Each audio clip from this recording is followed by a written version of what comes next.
Hello guys, my self प्रांतुष और आप सभी लोग देख रहे हो मेरे फार्मिंग चैनल।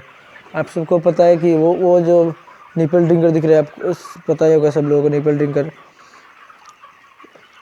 ये आपको कमेंट करके बताना है कि ये कैसा, कितना अच्छा है, कितना फ़ायदा है इसका।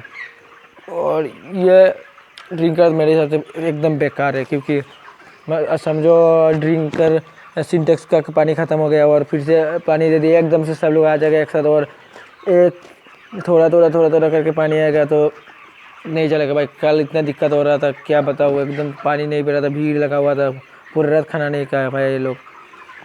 ऐसा माहौल हो गया, इतना बेकार। हम इसको हम हटा देंगे। तो आप लोग सब्सक्राइब करके रखो, टिप्स एंड ट्रिक में देता रहता हूँ।